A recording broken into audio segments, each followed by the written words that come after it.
नमस्कार, मैं रमाशंकर राय, यूपीएससी हिंदी की सुमंच पे आप सभी का स्वागत करता हूँ। अगर आप ये सीरीज़ फ़ॉलो कर रहे हैं, सब्जेक्ट्स थ्रू पीवाईक्यूज़ की, तो उसमें आपको पता होगा कि आधुनिक भारत इस समय हम लोग उसके वैल्यू एडेड मटेरियल को देख रहे हैं और इससे पहले सामाजिक धार्मिक सुधार आंदोलनों पे और जो भी विद्रोह बगावतें हुईं, उन पे, महत्वपूर्ण युद्ध एवं संधियों पे तथा उसके बाद एक पीवाईक्यू का सेशन गया है, लगभग 100 क्वेश्चनों का पीवाईक्यूज़ है, जो पिछले लगभग 15 सालों में पूछे गए हैं अलग-अलग आयोग के एग्ज़ामों में, जो भी संबंधित एग्ज़ाम थे, जो भी पीसीएस या आरओ एग्ज़ाम में लाभप्रद हो सकते हैं, उससे संबंधित। और उसके बाद भारतीय कांग्रेस जो 1885 में गठी थी, उसके जितने इम्पोर्टेंट सेशंस थे, क्रोनोलॉजी के साथ, उसकी एक वीडियो गई है और अब ये वीडियो है भारत में शिक्षा एवं प्रेस के विकास से संबंधित। तो ये सारे जो भी टॉपिक जा रहे हैं, ये आपके एग्जाम के लिए अत्यंत महत्वपूर्ण है, चाहे वो आप कोई एग्जाम दे रहे हो, पीपीएससी दे रहे हो, यूपीएससी दे रहे हो या यूपीपीएससी दे रहे हो और या इसमें से कुछ भी दे रहे हो, ये सारे महत्वपूर्ण हैं। तो ध्यान से देखिएगा। वीडियो इसे छोटी रखने की बजाय प्रयास ये किया जा रहा है कि आप एक देख लें तो एक काफ़ी हो। इसके लिए जो ये बेसिक मटेरियल रखा गया है, वो इसका जो एक बुक मैकग्रा-हिल की आती है, उसका ये पीडीएफ है, लेकिन इसको मैंने अपने कंटेंट से एनरिच किया है। तो सिर्फ क्रोनोलॉजी के लिए इसको रखा है और अपने कंटेंट से मैंने इसको एनरिच किया है। तो सबसे पहले हम लोग चर्चा करेंगे आज, वो भारत में प्रेस का विकास कैसे हुआ, किस क्रम में हुआ। तो अगर सबसे पहले देखें, तो censor of press act lord Wellesley के टाइम में लाया गया 1799 में। ये वही समय था जब टीपू सुल्तान श्रीरंगपट्टम की लड़ाई में मारा जाता है और फ्रांसीसी आक्रमण के डर से ये सेंसरशिप ऑफ प्रेस एक्ट लाया गया। आपको पता है कि मैसूर पे जो आक्रमण था उसके पीछे भी एक कारण था, ये फ्रांसीसी डर। अब क्या हुआ कि में जो सभी समाचार पत्र थे, वो उनकी प्री सेंसरशिप होनी है। ये सेंसरशिप ऑफ प्रेस एक्ट 1799 का मतलब कि समाचार छपने से पहले कोई भी सबसे पहले वो जाएगा अप्रूवल के लिए कि जब अप्रूव हो जाएगा तो फिर वो छपेगा। तो ये पूरी प्रक्रिया थी सेंसरशिप ऑफ प्रेस एक्ट के तहत। फिर 1823 का एक महत्वपूर्ण एक्ट है, लाइसेंसिंग एक्ट नहीं है, रेगुलेशन है, विनियमन लाया गया एक्ट के अंतर्गत। तो लाइसेंसिंग रेगुलेशन 1823 और जॉन एडम्स के अंतर्गत, और इसको हिंदी में अनुज्ञप्ति विनियमन बोलते हैं। अनुज्ञप्ति विनियमन या लाइसेंसिंग रेगुलेशन। इसमें क्या था कि बिना लाइसेंस अगर प्रेस आप स्थापित करते हैं, तो यह एक दंडनीय अपराध होता है, ठीक है? और यह भारतीय भाषाओं एवं भारतीयों के पत्रों पे लागू था, न कि विदेशियों के। तो ये सिर्फ वर्नाक्युलर प्रेस एक्ट में 50 साल बाद जो आया उसी पे लागू नहीं था, ये पहले भी ऐसा होता आ रहा है। तो मतलब अंग्रेजों के समय में वर्नाक्युलर प्रेस एक्ट के बारे में हम लोग को पता है कि भारतीय भाषाओं वर्नाक्युलर नेटिव लैंग्वेजेज़ पे लागू था। लेकिन बाकी जो पहले के वे अधिनियम थे उनमें भी ये प्रक्रिया अपनाई गई कि जो भी लोकल लैंग्वेज के या भारतीयों के जो भी न्यूज़पेपर है, उनको ज़्यादा दबा के रखा जाए या उन पे ज़्यादा सेंसरशिप रहे। तो इसका एग्ज़ाम्पल ये है लाइसेंसिंग रेगुलेशन का, जॉन एडम्स के टाइम में, कि मिरातुल अखबार पर लाइसेंसिंग एक्ट लगाया गया था। ठीक है? फिर अगला चलते हैं 1825 के नियमन, जो लॉर्ड हर्ट्स द्वारा लगाए गए। ये महत्वपूर्ण नहीं है। इसके बाद जो अगला चलते हैं वह है 1835 का प्रेस अधिनियम या प्रेस एक्ट ऑफ 1835। ये है लॉर्ड मेटकाफ द्वारा। अब जॉन एडम भी महत्वपूर्ण है, लॉर्ड वेलेज़ली भी महत्वपूर्ण है प्रेस के विकास में, और लॉर्ड मेटकाफ भी महत्वपूर्ण है, क्योंकि इसे भारतीय समाचार पत्रों का मुक्तिदाता कहा जाता है, लॉर्ड मेटकाफ को। क्यों? क्योंकि इसने लाइसेंसिंग रेगुलेशन जो था 1823 वाला, जॉन एडम वाला, उसको रद्द कर दिया और फिर क्रांति के पहले तक 1856 तक निर्बाध निर्बाध स्वतंत्रता थी। आप जो चाहे वो छाप सकते थे, जैसे चाहे वैसे कर सकते थे प्रेस या समाचार पत्रों के मामले में। तो इस वजह से जो लॉर्ड मेटकाफ हैं उसको भारतीय समाचार पत्रों का मुक्तिदाता कहा जाता है। फिर 1857 की जो क्रांति हो रही थी, उस टाइम पे समाचार पत्रों या न्यूज़ को रेगुलेट करने के लिए लाइसेंसिंग एक्ट फिर से लाया गया लॉर्ड कैनिंग द्वारा। लॉर्ड कैनिंग द्वारा समाचार पत्रों को लाइसेंस करने के लिए फिर लाया गया आपको लाइसेंसिंग एक्ट 1857, ठीक है? और इसमें क्या था कि विद्रोह से जो परिस्थितियाँ उत्पन्न थी, उसको कैसे टैकल किया जाए, तो 1 वर्ष के लिए इसको ले आया गया। क्या ले आया गया? लाइसेंसिंग एक्ट 1857 लॉर्ड कैनिंग द्वारा। फिर अगले पे आते हैं, 1860 का जो भारतीय दंड संहिता है, उसको लाया गया। तो उसके अंतर्गत समाचार पत्रों संबंधित जो प्रावधान थे, वो भी समाचार पत्रों के या प्रेस के रेगुलेशन के विकास का एक क्रम है। लेकिन उसमें कुछ जानने के लिए बहुत महत्वपूर्ण कुछ चीज़ें नहीं थी। फिर इसका अगला जो पड़ाव आता है वो 1867 में लॉर्ड लॉरेंस द्वारा press and registration of books act 1867, press and registration of books act 1867 था। इसमें क्या किया कि मेटकाफ के अधिनियम में परिवर्तन लाया गया रेगुलेशन बढ़ाने के लिए। अब तक रेगुलेशन नहीं हो पा रहे थे, तो मेटकाफ के जो नियम थे उसमें अधिनियम में परिवर्तन लाया गया ताकि विनियमन बढ़ाया जा सके। फिर आता है जो सबसे ड्रैकोनियन था, और लगभग सभी लोगों को जो भी इतिहास पढ़ते हैं उनको ये पता होगा कि वर्नाक्युलर प्रेस एक्ट 1878 लॉर्ड लेटन द्वारा, ये सबको लगभग पता है। इसको ये आया 1878 में, 4 साल जलवा बिखेरा और 1882 में रिपन द्वारा इसको रद्द कर दिया गया। इसके प्रावधान, इसको ड्रैकोनियन क्यों कहा जाता था, क्योंकि जैसे ये लाइसेंसिंग रेगुलेशन था 1823 वाला, जॉन एडम वाला, कि भारतीय एवं भारतीय भाषा के पत्रों पर लागू थे। उसी तरह वर्नाक्युलर प्रेस एक्ट क्या था कि वर्नाक्युलर लैंग्वेजेज, वर्नाक्युलर का मतलब जो भी लोकल लैंग्वेजेज हैं, जो भी नेटिव लैंग्वेजेज हैं, उसकी जो भी पत्र हों, चाहे बंगाली हों, चाहे मराठी हों, चाहे जो ऐसे पत्र होंगे, उन पे ये लागू होगा। और क्यों ये भारतीय भाषा के पत्रों पे लागू होता था? क्योंकि भारतीय भाषा में लिखे पत्रों की पहुँच आम जन तक थी, लोकल लेवल पे, और उसका प्रभाव जो है वो ज़्यादा होता था। और जो इंग्लिश के पत्र हैं, उसमें क्या फ़ायदा है? इंग्लिश पढ़ने वाले अभी सीमित हैं, तो तब तो बहुत सीमित रहे होंगे। आज से 50 साल पहले इंग्लिश पढ़ने वाले कितने लोग रहे थे? तो सोचो आज से 150 साल पहले इंग्लिश पढ़ने वाले कितने लोग रहे होंगे? इंग्लिश पढ़ना हमेशा, मतलब जो भी अभिजात्य हैं, उन्हीं तक सीमित था। तो इंग्लिश में आप पत्र लिख-लिख के, डिबेट कर के अपनी बुद्धि को बढ़ाते रहिए, उससे बहुत ज़्यादा ग्राउंड लेवल पे, ग्राउंड जो ज़मीनी हकीकत है उससे बदलने वाली नहीं है। लेकिन अगर भाषा का न्यूज़पेपर है, अगर वो पहुँचता है लोगों तक, तो जनक्रांति हो सकती है, विद्रोह हो सकता है। इस वजह से उनका जो प्लान था, वो था वर्नाक्युलर लैंग्वेजेज़ को कंट्रोल करने का। लेकिन इसको सबसे खतरनाक क्यों माना गया? क्योंकि ये भी नो वकील, नो अपील, नो दलील वाला सिस्टम था। कि अगर किसी मजिस्ट्रेट को या पुलिस कमिश्नर को ऐसा लगता है कि आपका अखबार ऐसा कुछ कर रहा है जिससे विद्रोह भड़क सकता है या उचित नहीं है ब्रिटिश राज के लिए, तो वो वर्नाक्युलर, वो आके आपके जो एडिटर हैं उसको बुला के या आपके मालिक को बुला के बॉन्ड भरवा देगा। बॉन्ड मतलब कुछ पैसा दे के आप कहेंगे कि हम ऐसा कोई काम नहीं करेंगे जिससे आपको कोई समस्या हो, और जब चाहेगा तब आपका पेपर बंद कर सकता है और आपका बॉन्ड जब्त कर सकता है। ऐसी सारी चीज़ें थी और ऐसा हुआ भी। इसी संदर्भ में कहा जाता है 1868 में बंगाली भाषा में जो अमृत बाजार पत्रिका थी, उसने 1878 का वर्नाक्युलर एक्ट लागू होते ही रातों-रात अपनी भाषा बंगाली से चेंज करके इंग्लिश कर ली, जिससे वो बच गई थी इसके अंतर्गत बंद होने से। ठीक है? तो इतना काफ़ी है वर्नाक्युलर एक्ट के बारे में। फिर आते हैं 20वीं शताब्दी में प्रेस का जो विकास था वो कैसे हुआ। तो एक incitement to offences newspapers incitement to offences act June 1908, मतलब 1908 में incitement to offences newspaper act 1908, एक ये पेपर था, ये कर रहा था। दूसरा था इंडियन प्रेस एक्ट, भारतीय प्रेस अधिनियम 1910 वाला। इंडियन प्रेस एक्ट 1910, कौन सा? Indian press act 1910। ये क्या था? अब देखिए, इसके बारे में, ये क्यों महत्वपूर्ण है, क्योंकि इस अधिनियम में वर्नाक्युलर जो प्रेस एक्ट है, उसके लगभग सारे प्रावधान इसमें जीवित कर दिए गए थे। 1910 के इंडियन प्रेस एक्ट में क्या था? कि किसी भी भाषा में छपे पुस्तकों, समाचार पत्र, वो सिर्फ समाचार पत्र के लिए था, लेकिन इसमें पुस्तक भी शामिल थी, समाचार पत्र भी शामिल था, यहाँ तक कि फोटो भी शामिल था। अगर कोई आप फोटो भी छाप रहे हैं तो उसके लिए भी। तो समाचार पत्र, पुस्तक या फोटो किसी भी भाषा में छपा हुआ, और ये दिया हुआ कि वर्नाकुलर प्रेस एक्ट का सभी घिनौने प्रस्ताव पुनर्जीवित कर दिए गए थे। और बस अंतर इसमें क्या था, वर्नाकुलर एक्ट से किस मामले में बेहतर था, कह सकते हैं, तो हाई कोर्ट में इसके आदेशों और कार्रवाइयों के खिलाफ अपील की जा सकती थी, जबकि वर्नाकुलर प्रेस एक्ट में ऐसा कोई प्रावधान नहीं था।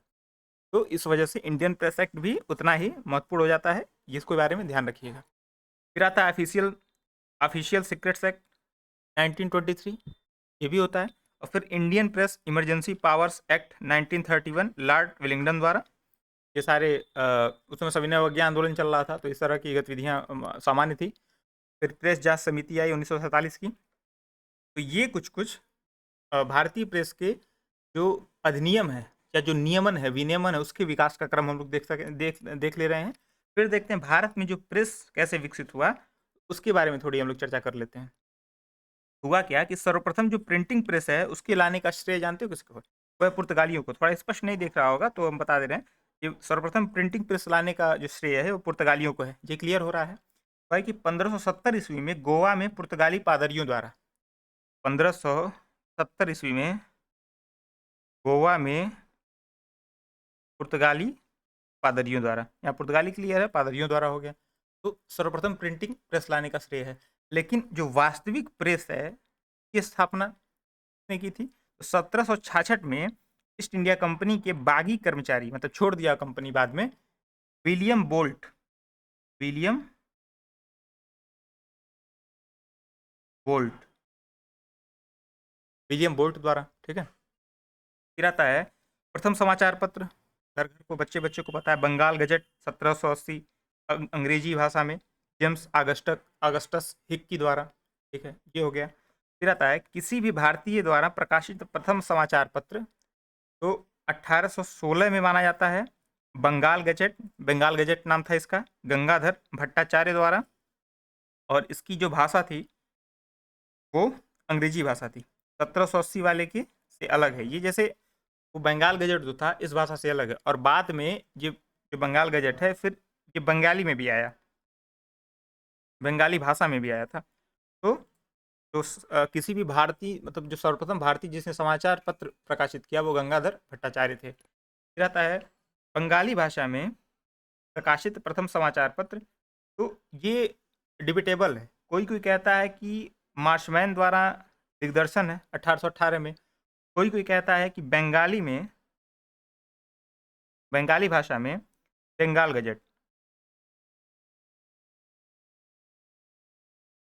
ये जो था बंगाली भाषा में जो बंगाल गजट था इसकी ये भी 1818 में स्थापित हुआ था, और ये पहला न्यूज़पेपर है, तो इसमें थोड़ा डिबेटेबल है, तो दोनों को ध्यान रखिएगा। और जब समाचार पत्र एवं पत्रिकाएं हम लोग पढ़ेंगे तो उसमें डिटेल में डिस्कस करेंगे कि इसका क्रम क्या था और कौन आगे कौन पीछे, साथ में देखा जाएगा, और जिसमें जो डाउटफुल है उसको दोनों को एक साथ याद रखेंगे, एक साथ समझेंगे, कभी विकल्पों में देख के चयन कर लेंगे कि कौन सा उत्तर सही हो सकता है। फिर आते हैं राजा राम मोहन राय, ये भारतीय जो राष्ट्रीय प्रेस की स्थापना इन्हें की थी, राष्ट्रीय प्रेस की स्थापना किसने की थी? राजा राम मोहन राय ने।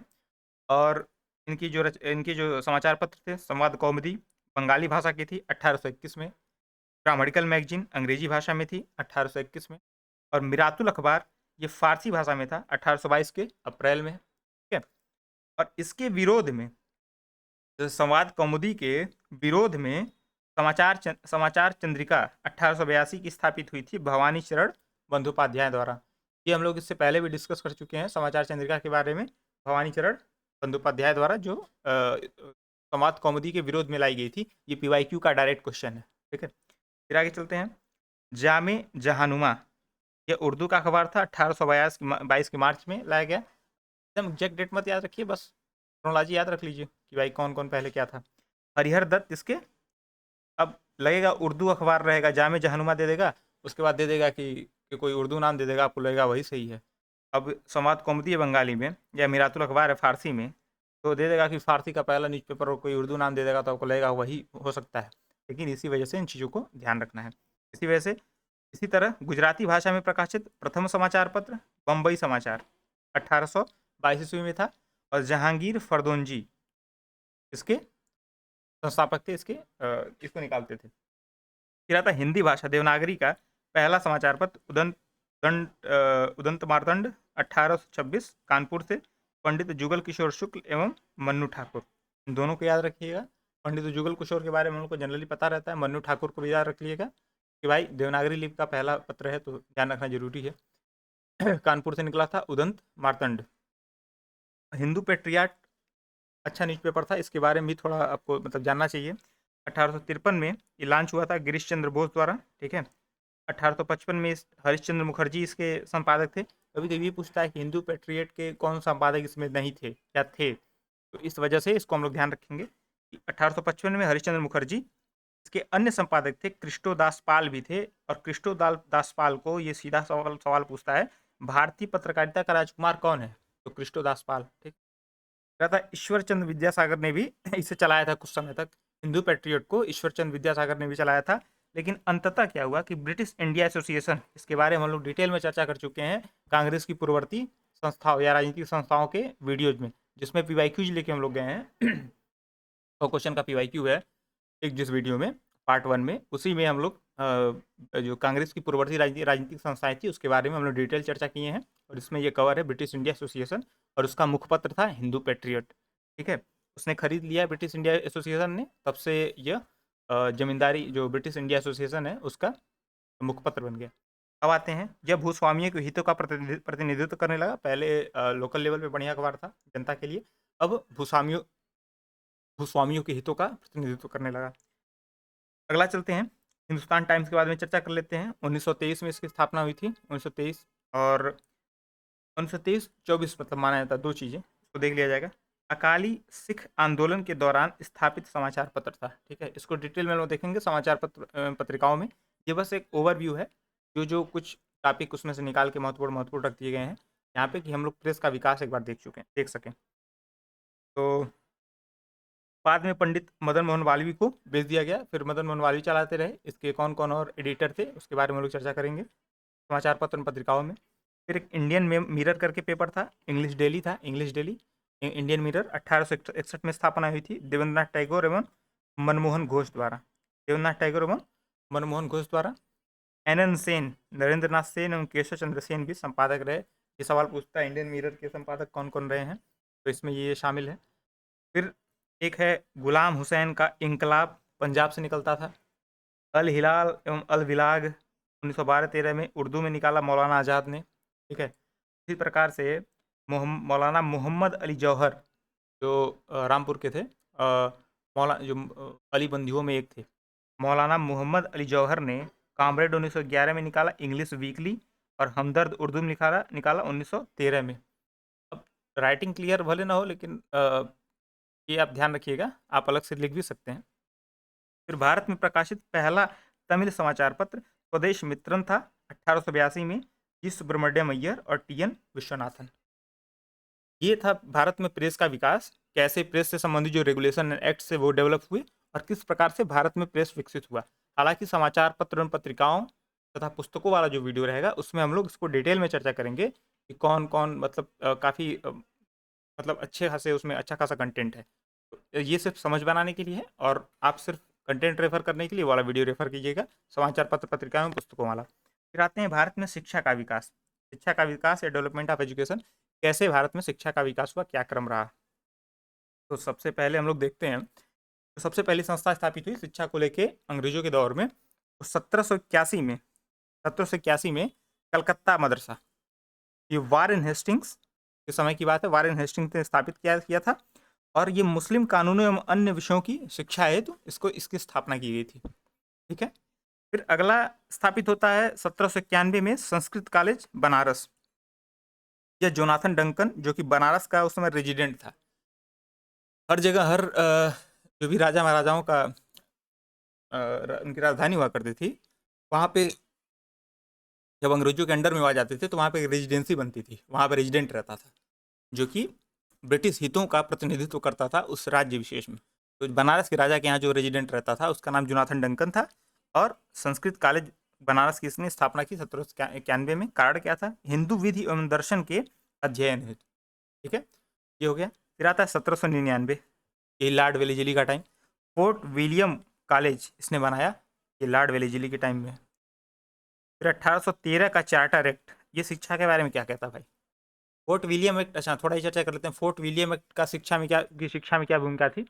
ये मुख्य रूप से जो भी सिविल सेवा के अधिकारी हुआ करते थे, या जो भी न्यायिक सेवा के अधिकारी हुआ करते थे ब्रिटेन से आते थे, उनको ये अर्ली ट्रेनिंग देने के लिए या ट्रेनिंग देने का काम आता था कि भारतीय भाषाओं, संस्कृतियों इत्यादि को सीखने के लिए फोर्ट विलियम कॉलेज बनाया गया। लेकिन बाद में इसकी महत्ता समाप्त हो गई, क्योंकि आगे वहाँ के जो निर्णयकर्ता थे लंदन के, उन्होंने कहा ट्रेनिंग यहाँ नहीं होगी, मतलब फोर्ट विलियम कॉलेज में नहीं होगी, ट्रेनिंग हम इंग्लैंड से कराई के भेजेंगे।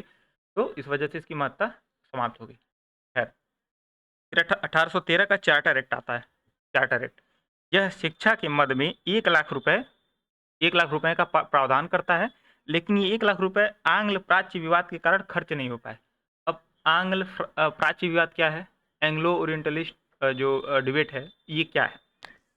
बेसिकली दो तरह की इस समय 1813 में 1 लाख शिक्षा के लिए प्रावधान किया गया, तो अंग्रेजों के बीच दो तरह की विचारधाराएं निकली कि एक बोलते थे कि जो भारतीय जो संस्कृति है, जो भारतीय समाज है, या जो भी अरबी फारसी या संस्कृत साहित्य है, वो बहुत ही विस्तृत है, बहुत ही व्यापक है, ये भाषा बहुत ही समृद्ध है। तो जो भी ज्ञान भारत में देना चाहिए वो उन्हीं भाषा में, उन्हीं के सब्जेक्ट्स में देना चाहिए। जबकि जो भी मतलब जो भी अंग्रेजी समर्थक थे या दूसरे जो उनके विरोधी थे ओरिएंटलिस्ट के, वो ये कहते थे कि उसमें जब मैकाले का एक कथन है कि हमारे यहाँ की जो पूरा अरबी फारसी साहित्य और भारतीय संस्कृत साहित्य है, हमारे यहाँ की एक अलमारी बुक के बराबर है। मतलब ये जो तुलना उसने की थी इस तरीके से, मतलब इतना नीचा है ओरिएंटलिस्ट साहित्य जो है। तो अंग्रेज मानते, जो मतलब अंग्रेज समर्थक थे, वो ये मानते थे, इंग्लिश समर्थक, कि जो शिक्षा का माध्यम होना चाहिए अंग्रेजी होनी चाहिए, और जो भी सिलेबस पढ़ाया जाना चाहिए वो जैसे हम लोग पश्चिम में पढ़ाते हैं, हिस्ट्री, ज्योग्राफी, पॉलिटी, मतलब जिस तरीके से वहाँ सिलेबस डिजाइन है उस वही सिलेबस को यहाँ लागू करना चाहिए, न कि इनका जो पहले से चल रहा है सिलेबस है उसको लागू करना चाहिए। ये दोनों विवाद था। इन दोनों के जो महत्वपूर्ण कर्ता धर्ता थे वो कौन थे? जैसे एच विल्सन, ये ओरिएंटलिस्ट थे। एच प्रिंसेप, पहली बार अशोक का पढ़े थे वो, नहीं जेम्स प्रिंसेप थे, माफ़ करिएगा, प्रिंसेप बल्कि दूसरे थे, ओरिएंटलिस्ट थे। विल्सन, प्रिंसेप, ये थे प्राच्य साइड में या ओरिएंटलिस्ट साइड में, जो मानते थे कि भारतीय भाषाएं जो हैं या उनके जो साहित्य हैं वो काफ़ी इनरिच्ड हैं, काफ़ी महान हैं, बड़े साहित्य हैं, उनकी भाषा भी अच्छी है, तो भाषा उन्हीं की भाषा में उनको शिक्षा देनी चाहिए। लेकिन जो आंग्ल थे उनमें जैसे एल्फिंस्टन था, और एक है चार्ल्स ट्रेवलियान, चार्ल्स ट्रेवलिन, और एल्फिंस्टन था, मुनरो था, मैकाले था, ये सब अंग्रेज समर्थक थे। अंततः क्या हुआ कि अंग्रेज जो जो आंग्ल और प्राच्य विवाद में जो आंग्ल थे, जो इंग्लिश समर्थक थे, वो जीत गए। और फिर 1823 का general committee of public instruction का गठन किया गया। इसके अध्यक्ष मैकाले थे, और शिक्षा के लिए जो 1 लाख था उसके आवंटन का दायित्व मैकाले को दे दिया गया। तो इसी संदर्भ में 1835 में मैकाले का स्मरण पत्र या मैकाले मिनट बोला जाता है, मैकाले मिनट आया।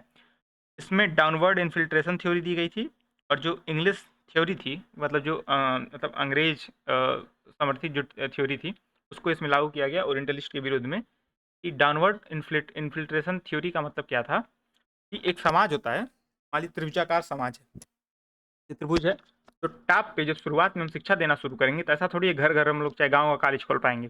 तो कुछ कॉलेज में शिक्षा देंगे जो टॉप के लोगों को, जो पिरामिड में ऊपर हैं, उनको मिलेगी शिक्षा। शुरुआत में उनको शिक्षा मिल गई, उसके बाद जब कुछ समय बाद वो सारे लोग शिक्षित हो जाएंगे तो वो खुद पिरामिड के अपने नीचे वाले लोगों को शिक्षित करेंगे। फिर वो जो नीचे वाले शिक्षित होंगे वो आगे अपने नीचे वालों को शिक्षित करेंगे। तो इस प्रकार से धीरे धीरे शिक्षा ऊपर से नीचे छनते हुए जड़ तक पहुंच जाएगी। ये थी डाउनवर्ड इन्फ्लेटेशन थ्योरी। फिर इस संदर्भ में 1854 इसका जो अगला पड़ाव है शिक्षा के विकास का, 1854 का चार्ल्स वुड का डिस्पैच। आप लिखने से परेशान मत होइएगा, नोट्स के तरीके से आप बस हम जहाँ जिस पॉइंट पे पढ़ाएंगे उस पॉइंट पे ध्यान रखिए। ये चार्ल्स वुड का डिस्पैच है 1854 का, ये आता है तो ये इसको भारतीय शिक्षा का मैग्ना कार्टा बोला जाता है। क्यों बोला जाता है? क्योंकि इसने आते ही बोला कि डाउनवर्ड इन्फिल्ट्रेशन थ्योरी जो है वो बकवास है, जो सरकार है वो जनसाधारण की शिक्षा का दायित्व ले, यही उचित है। मतलब गांव-गांव तक या क्षेत्र-क्षेत्र तक कॉलेजों का, प्राथमिक विद्यालयों का निर्माण कराए और सरकार इसकी जिम्मेदारी ले। आप इससे बच नहीं सकते, इससे भाग नहीं सकते। समझ रहे हैं? तो डाउनवर्ड इन्फिल्ट्रेशन थ्योरी त्याग दी। दूसरी बात क्या इसने की? इसने बोला जो प्राथमिक शिक्षा है वो आप मातृभाषा में कराइए। आप उच्च माध्यमिक शिक्षा भले ही अंग्रेजी में करा लें, लेकिन जो प्राथमिक शिक्षा होनी चाहिए वो मातृभाषा में होनी चाहिए। और क्या कहा? उन्होंने कहा कि स्त्री शिक्षा और व्यावसायिक शिक्षा, इसकी ओर भी ध्यान दिया जाना चाहिए। तो ये चार्ल्स वुड का डिस्पैच हो गया। अब क्या है कि 1857 की क्रांति होती है और भारत ईस्ट इंडिया कंपनी के डायरेक्ट मतलब के शासन की बजाय डायरेक्ट या प्रत्यक्ष रूप से रानी के शासन या जो भी क्राउन है उसके शासन के अंतर्गत आ जाता है। तो वायसराय नियुक्त होने लगते हैं भाई। तो वायसराय के दौरान या क्राउन के दिन जो शिक्षा थी, जो सबसे पहला है वो हंटर शिक्षा आयोग 1882 से 1883 के दौरान, ये रिपन काल में आया था, क्योंकि रिपन उस टाइम पे वायसराय हुआ करता था। हंटर शिक्षा आयोग आया 1882 से 1883। इसने क्या बोला कि प्राथमिक एवं माध्यमिक शिक्षा है, तो इसका जो मैंडेट था, इसका जिस पे जिसने काम किया वो था प्राथमिक और माध्यमिक शिक्षा के लिए। क्या था? प्राथमिक और माध्यमिक शिक्षा के लिए। इसने भी बोला कि प्राथमिक शिक्षा, हंटर आयोग ने भी बोला कि प्राथमिक शिक्षा मातृभाषा में ही होनी चाहिए। ठीक है, अगले पॉइंट पे चलते हैं। ये है फिर 1904 का, ये है कर्जन का टाइम। 1904 का समय है, कर्जन का समय। कर्जन ने एक रैले कमीशन बनाया। रैले नामक एक अधिकारी था, उसके अंतर्गत एक कमीशन बनाया 1902 से 1904 तक, रैले कमीशन। उसकी रिपोर्ट के आधार पर उसने भारतीय विश्वविद्यालय अधिनियम या इंडियन यूनिवर्सिटी एक्ट ले आया 1904 का। और ये इसमें क्या किया गया कि उसने क्वालिटी कंट्रोल के लिए, यूनिवर्सिटीज के क्वालिटी कंट्रोल के जो नियम लागू किए, इससे उस पर यूनिवर्सिटीज पे पकड़ बढ़ा दी सेंटर की। तो उसने क्या किया, कर्जन द्वारा गुणवत्ता के नाम पर विश्वविद्यालयों पर सरकारी नियंत्रण बढ़ा दिया। ठीक है, ये काम किया रैले कमीशन ने। फिर आते हैं, हाँ, इस बीच में कुछ और डेवलपमेंट होते हैं जिसको हम लोग कायदे से देखेंगे। जहाँ मैं पॉइंट करता हूँ वहाँ पे आप देखने का प्रयास कीजिएगा। 1906 की बात हो रही है। 1906 में बड़ौदा रजवाड़े में अनिवार्य प्राथमिक शिक्षा लाई गई। बड़ौदा रजवाड़े ने घोषणा की कि हम अनिवार्य प्राथमिक शिक्षा लागू करेंगे। ठीक है, इसी संदर्भ में गोखले ने 1910 का संकल्प दिया। इंपीरियल लेजिस्लेटिव काउंसिल के सदस्य थे कौन? गोखले जी। तो गोखले जी ने 1910 के संकल्प में वो ये बोला कि उन क्षेत्रों में प्राथमिक शिक्षा अनिवार्य कर देनी चाहिए जिन क्षेत्रों में 6 से 7 वर्ष के 35% छात्र शिक्षा प्राप्त कर रहे हों। मतलब जहाँ पे एक एक तिहाई बच्चे शिक्षा के लिए प्रयास कर रहे हैं, वहाँ पे प्राथमिक शिक्षा अनिवार्य कर देनी चाहिए। ये 1910 में गोखले का संकल्प था। तो इसके जवाब में सरकारी नीति आई 1913 का सरकारी संकल्प। यही जो है 21 फरवरी 1913 का government resolution on education policy 1913। इसने क्या बोला, गोखले ने रखा की बात की भाई प्राथमिक शिक्षा आपको अनिवार्य कर देनी चाहिए। उसने कहा कि हम निरक्षरता समाप्त करने की ओर काम करेंगे। कहाँ काम करेंगे? निरक्षरता समाप्त करने की ओर। ठीक है, और अनिवार्य शिक्षा की जिम्मेदारी अभी नहीं ले पाएंगे। इसने जो गवर्नमेंट का रिजोल्यूशन था, government resolution on education policy 1913, उसने बोला कि अनिवार्य शिक्षा की जिम्मेदारी अभी नहीं ले पाएंगे। हाँ, हम ये कह सकते हैं कि प्रांतीय सरकारों को एक गरीब पिछड़ों के लिए निःशुल्क प्राथमिक शिक्षा हेतु जल्द ही प्रोत्साहित किया जाए और कदम बढ़ाने के लिए प्रेरित किया जाए। मतलब इस दिशा में हम प्रयास करने के लिए कहेंगे या इस पे हम जोर डालेंगे, लेकिन हम तय एकदम फाइनल नहीं बोल रहे हैं कि हम अनिवार्य शिक्षा कर देंगे। ठीक है, तो ये चीज़ें यहाँ पे हो गई। फिर इस संदर्भ में फिर अगला जो महत्वपूर्ण डेवलपमेंट है वो है सैडलर यूनिवर्सिटी कमीशन 1917 से 1919। यह जो सैडलर कमीशन था, यह कलकत्ता विश्वविद्यालय के लिए पर्टिकुलर बना था, लेकिन जो इसकी सिफारिशें थी वो लगभग सब विश्वविद्यालयों के लिए उपयुक्त थी, क्योंकि ये इसका जो डोमेन था वो बड़ा था। मतलब इसने जो काम किया वो ढंग से किया। तो कलकत्ता बीबी के लिए था। इसने क्या बोला कि पहले माध्यमिक शिक्षा में सुधार हो, क्योंकि माध्यमिक शिक्षा के बाद ही लड़के यूनिवर्सिटी एजुकेशन के लिए जाते हैं। तो माध्यमिक शिक्षा ही गड़बड़ होगी तो यूनिवर्सिटी एजुकेशन तो वैसे ही डैमेज हो जाएगी, जैसे आजकल सामान्य तौर पर होता है। तो माध्यमिक शिक्षा में सुधार हो। और यूनिवर्सिटी सैडलर कमीशन ने कहा कि इंटरमीडिएट के बाद ही त्रिवर्षीय स्नातक का कार्यक्रम लाया जाए। कुछ लोग उस टाइम बोलते थे, आगे हम देखेंगे कि हाई स्कूल के बाद, जैसे अमेरिका में ये चलता है कि हाई स्कूल के बाद कॉलेज आपका होता है। तो इस तरह के प्रस्ताव यहाँ भी तैर रहे थे, लेकिन जो सैडलर यूनिवर्सिटी कमीशन था उसने बोला नहीं, इंटरमीडिएट आप करके तब आइए त्रिवर्षीय स्नातक के लिए। ठीक है, फिर इसकी अगली जो रिपोर्ट आती है, जो महत्वपूर्ण रिपोर्ट है, वो है हार्टोग समिति 1929। हार्टोग समिति 1929। इसने बोला उच्च माध्यमिक स्तर पर व्यावसायिक शिक्षा मिले। अब सेकेंडरी एजुकेशन क्या होती है? 9 10 11 12 सेकेंडरी एजुकेशन आपकी होती है, और या 9 10 को सामान्य तौर पे सेकेंडरी एजुकेशन बोलते हैं, और हायर सेकेंडरी किसको बोलते हैं? 11 12 को। तो ये बोला कि 11 12 के स्तर पे हार्टोग समिति ने कहा कि जब 11वीं 12वीं बच्चे पढ़ रहे हो तब उन सबको व्यावसायिक शिक्षा देनी चाहिए। व्यावसायिक शिक्षा कैसे? ऐसे ITI संबंधित जो शिक्षा होती है ना, उस तरह की शिक्षाएं, या फैशन डिजाइनिंग करा दें या कोई और स्किल दे दें। तो इस तरह की व्यावसायिक शिक्षा आप 11वीं 12वीं के दौरान प्रोवाइड कराइए। ठीक है, अरे वो बाल काटने से लेके कुम्हारों का चाक बनाने तक सारी चीज़ें व्यवसायिक शिक्षा के अंतर्गत आती हैं अगर कराई जाएँ तो।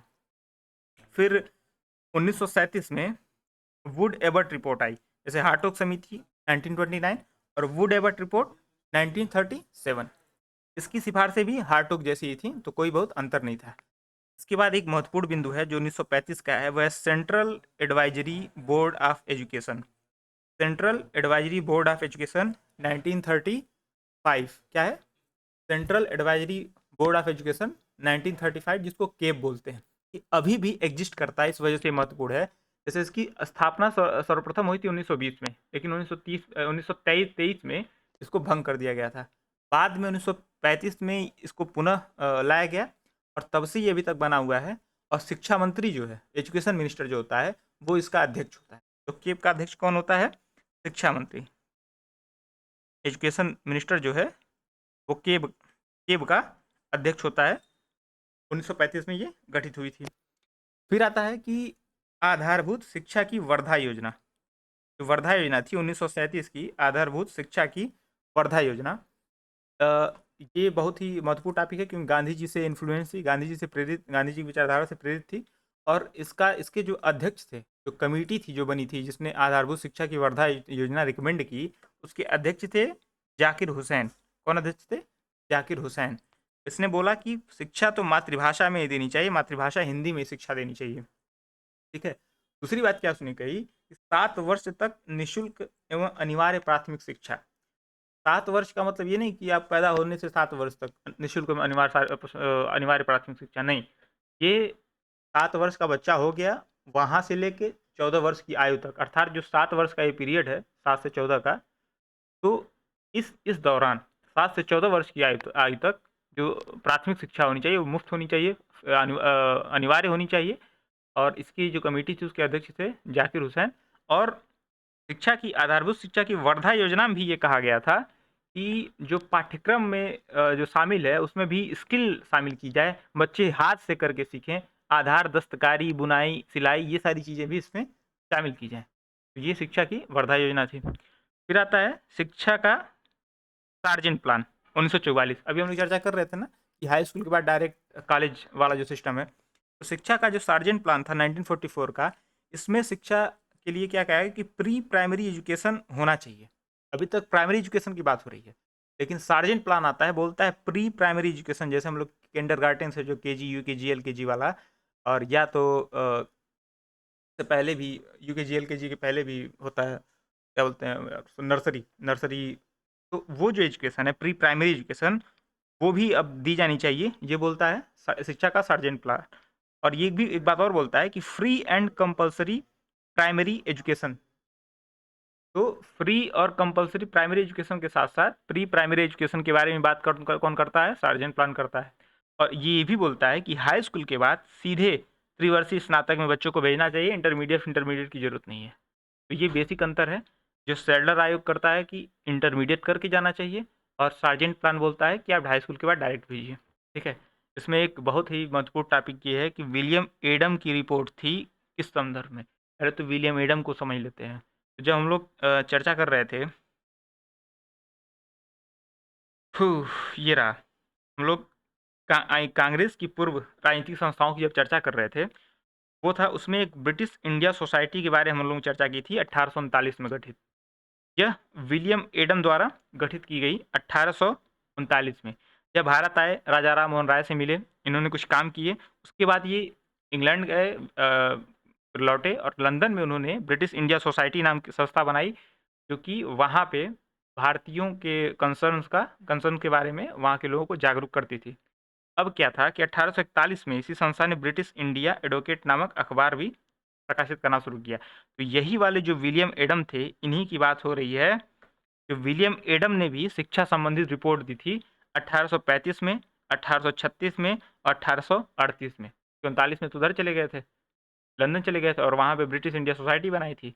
इन्होंने कहा कि बंगाल एवं बिहार में देशी भाषाई शिक्षा प्रणाली में व्यक्त कमियां कैसी कैसी हैं, कैसे उसको सुधारा जा सकता है, इसके बारे में इन्होंने 35, 36 एवं 38 में रिपोर्ट दी, विलियम एडम की रिपोर्ट बंगाल और बिहार के लिए। ठीक है। एक पॉइंट और है, जब हम लोग आंग्ल और प्राच्य विवाद के बारे में बात कर रहे हैं, तो एक जेएस मिल करके दार्शनिक हुए हैं। तो जेएस मिल जैसे उपयोगितावादी, ये लोग उपयोगितावादी दार्शनिक थे, और इन्होंने ये बोला कि देशी भाषा में शिक्षा दिए जाने का समर्थन किया है, जबकि मैकाले ने बोला अंग्रेजी में। एक जस्ट पॉइंट है, इसको मतलब पॉइंट की तरह लीजिए, कोई बड़ी बात नहीं है। तो हमने भारत में शिक्षा के विकास की जो भी पॉइंट थे, जो भी डेवलपमेंट थी, क्रोनोलॉजी थी, सब देख चुके हैं। हर महत्वपूर्ण पॉइंट्स को हम लोग डिस्कस कर चुके हैं। तो कायदे से आप दोहरा लीजिएगा, आपका इतने में पर्याप्त हो जाएगा। अगला वीडियो है जो कि इसमें शामिल नहीं कर सकते थे गवर्नर जनरल वायसराय, क्योंकि थोड़ा लंबा वीडियो बनेगा। तो इससे पहले एक वीडियो हम लोग जो देख चुके हैं कांग्रेस के सेशंस के बारे में। इसके बाद हम लोग देख चुके हैं क्राउन, जो आज देखे हैं वो है प्रेस एवं शिक्षा का विकास। इसके बाद देखेंगे महत्वपूर्ण समाचार पत्र एवं पत्रिकाएं और गवर्नर जनरल वायसराय, उसके बाद की वीडियो में देखेंगे।